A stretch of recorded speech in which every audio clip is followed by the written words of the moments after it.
Taylor, how much was this game a bunch more of a fatigue from another back-to-back and just more of Detroit just showing a little bit more energy, you think, as this game wore on? Yeah, I mean, I thought our guys fought hard. We just didn't have it. I mean, I thought, we had a lot of great looks that came up short. I thought defensively, we fought hard early in possessions and, a number of breakdowns late. Those guys obviously had a lot of juice on the other side, played great. It was a good battle, early, and we just came up short tonight. Drew Hill. Taylor, after you lose late in the season, is there room to be frustrated at this point, or do you have to just kind of pack it up and move on as quickly as possible? Yeah, we're obviously disappointed. You want to win every ball game that you can. You want to give yourselves a chance every single night. But, proud of the fight from our group. So we kept saying all night, just keep plugging along. We made our runs. They made plenty of plays to counter our runs. So this time of year, just got to continue to find ways to stay positive, find the spirit. That's what's carried us all season long. You got to be at your best, every single night. And sometimes you don't get the result. How are you going to fill that cup up and, get back to playing the basketball that you expect every single night. So had it last night, obviously Minnesota, a team that was on fire, and tonight we didn't have it. So we just got to be able to regroup and, with the schedule that we got ahead of us, tons of games in a short amount of time. We just got to be ready to bring it our best every single night and give us our best shot. Adam Tight. Hey, Coach, following up on that, you've sort of spoken about losses where execution sort of falters as learning opportunities or opportunities to gain lessons from the game. What lessons are you stressing after a night like tonight to make sure the team is at their best, if not every single night, then as often as possible? Yeah, our way when I talk about, having our best basketball, we just got to keep working. So, it's the film work that we're doing. It's, the recovery that we absolutely need right now to be as fresh as possible going into these games. And, when we watch the film, our guys, have been unbelievable, game to game, finding ways to get better and understand the mistakes we make, how we correct that, and the things that we do well, how we got to get more of that for 48 minutes. So that's been in our DNA, since day one. And this time of year you get tested and try to have to just, buy into that even more. These guys have been doing a great job, and these are great learning opportunities for us. And we've got a lot of basketball, a lot of meaningful basketball left to play, and we're excited about this challenge. Sean Pullman.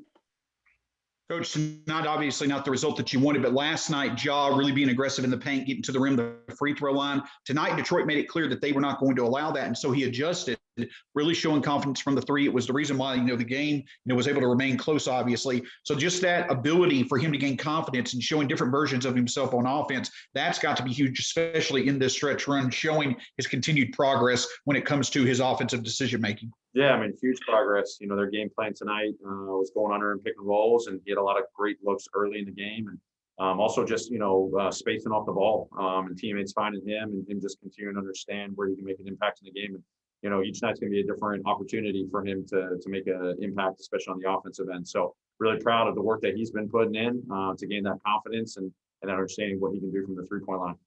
Last question, Evan Barnes.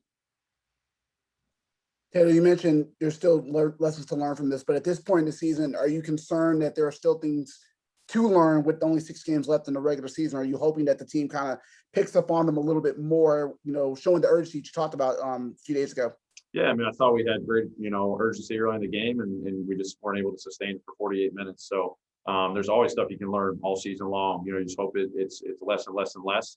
But our guys are ready, to fill up their cups, get ready for the next day, and hopefully put a more full, consistent 48 minutes together. So there's always things you can learn and get better. Especially with this group, early in their careers and finding better ways to win basketball games. So I think this time of year it tests you and always going to present new things to learn, things that you may didn't have early in the season. So we're just going to relish this opportunity. Thanks, Coach. Great, thanks everybody. Last night, the offense was firing on all cylinders. I know that you would have loved to have been out there. And then tonight, it just seemed like that a lot of the things that were working last night just were not there tonight. Just, your overall thoughts, seeing the success of last night and then the struggles tonight, how can that be prevented going forward, hopefully, as you play more important games going down the stretch of the season? Yeah, we got to cherish these games. Everybody fought hard today. Although the result isn't what we wanted, shots weren't falling. They were hitting some shots, credit to them. Second night of a back-to-back, but that's no excuse. We just got to be ready all the time, stick to the details, and, we'll hop back on it next game. But, we played hard, and that's the most important thing we can take away from it right now. And, yeah, just clean up things going forward. Megan Triplett. Jaren, as you get more playing time and, more games under your belt, how are you feeling and what aspects of your game are you seeing that you want to work on?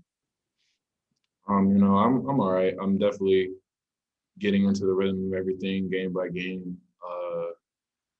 I'm trying to work on everything, honestly. When I'm out there, I'm getting a lot of help from my teammates because they know the offense so well from playing it all year. So every day I just get a little bit more comfortable in it, and I played it before, so I know it as well. And yeah, no, I'm trying to work out everything, Meg, for real. I'm not really thinking too specific, but every day I can try to get better. Evan Barnes. Jaren, what's maybe been the toughest part of these back-to-backs, for you guys? It seems like, those second games have always kind of been a struggle. What's been the toughest part? And I know Xavier mentioned that sticking to principles has kind of been what he sees has been the toughest part. He says sticking to principles. That's what he says the toughest part. Do you see if that's kind of been a tougher issue for you guys in these games? It's just locking in. You back to back, your body's probably screaming from the night before. Your mind's probably a little, it just happens. It's an NBA game. Doing it back to back is one of the toughest things we can do in this league. So it's just a matter of locking in and make sure you got that focus and make sure you got that juice the whole game, all 4 quarters, not just like starting the game and then letting the team come back and stuff like that. So that's probably the hardest part. And I get what X means, but X just be talking. So. Drew Hill. Jaren, you talk about locking in and playing the full 48. How do you get to that point? How do you and the rest of the team, get to the point where you have that sense of urgency the whole game? And it's obviously late, so these games matter a lot. We've had it before. I've seen it. We can do it. Like, it's nothing that is foreign to us. It's just a matter of doing it when it matters. It's locking in when it counts. Making sure everybody down the line knows how we're about to attack the team, how we're about to go about coverages and all that stuff. So, we can do it. It's nothing new. It's really nothing new, I promise. Parker Fleming. Hey, Jaren, you had tied a career high of 4 steals tonight. Do you just kind of see that as like a step in progress in your return on the defensive end, or what are some other areas that you see areas of improvement on that end? And just definitely being more aware of my feet in the pick and roll. I got to get better on the ball. I got to be able to guard all 5 positions. I was a little shaky with that early on coming back, but I think it's coming back a little bit. Making sure I'm better in the post. Overall, I can't be a liability on defense. And good positional defense, good talking. It keeps me engaged on the floor. So you can always get better at defense. Sean Coleman. Jaren, obviously another kind of side narrative tonight was that you and Xavier playing your first game back, at home in Michigan. I know that, protocols are still certainly in place, but was there any familiar faces, or was it, how much fun was it being back where obviously y'all were teammates at Michigan State, being back in the state of Michigan tonight? Yeah, I love coming back here. I see a lot of my Spartan fans in the stands. They support me all the time. They support me every game. They send a lot of love in my inbox, and I haven't seen them in person in a long time, so seeing them was great. I got my friends and whatnot at the game, so that's cool too. That it's just love when we come back here. They've always shown love. We're so appreciative to all of them. We can't say enough. And then X got way more time here than me. X has a staple here. One of those guys got a Final Four under his belt. Was playing with Cash, and I know all those guys love coming back here and just feeling that love again. It just brings back good memories. Last question, Adam Tyke. Hey, Jaren, given that the team's resting you on one end of the back-to-backs, first of all, how helpful are you finding that part of your injury management plan? And do you consider having fresher legs as a boost for the team on the second end of back-to-backs like tonight? Yeah, I trust whatever they got going on. It's the best medical staff on the planet. And yeah, of course, I'm going to have fresher legs than the rest of my teammates after not playing the first back-to-back. So, that definitely gives me a little, I guess, advantage or something like that. But at the end of the day, I still got to lock in. I still got to be ready to go. it can't mean I come out sluggish. It can't mean I'm shaky and getting into the game. I got to be ready as soon as I touch the floor. So that's just how it is. Thanks, Jaren. Thank you.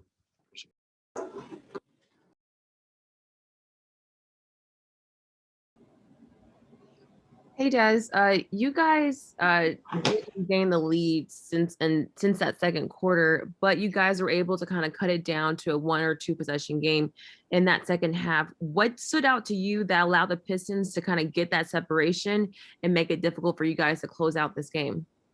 I mean, we just couldn't get over the hump tonight. You know, whether it be you know, missing shots, felt like we got a lot of good looks and we were sharing the ball. Just, you know, tonight wasn't one of our nights. You know, didn't really make shots tonight. Had some empty possessions. You know, down the stretch in those close games, you got to take care of the ball and make sure you get good shots. You know, I think that was the difference in the game. Evan Barnes. Dylan, how concerned are you guys with 6 games left of just trying to find the consistency to try to, you know, bring the same energy you guys want to bring every single game? I mean, I don't think we're concerned at all. You know, I mean, it's 6 games left. We've done a lot over the entirety of this season. I mean, 66 games in, and we put ourselves in a great position. So, you know, it's all about finishing strong. Coach always says, fill your cup up, and it's exactly what we're going to do, fill our cup up and come back and come ready to play on Saturday in Tampa. Adam Tight. Hey, Des, given that this is sort of your first season and obviously with the amount of back-to-backs sort of stacking up, are you feeling a level of fatigue? And if so, how do you find the motivation to push through with the playoffs, sort of, as you said, just a couple of games away? I mean, everybody's tired at this point of the season. You know, I mean, unfortunately, everybody has to go through this unique schedule and this unique year, but you know, so everybody's tired, and you know, there's a lot to play for at this time of the year. So it's just about digging deep and you know, finding it within ourselves. You know, I feel like we've done a good job of that tonight. You know, we didn't have it, but you know, I think we've done a good job of that. Thanks, Des.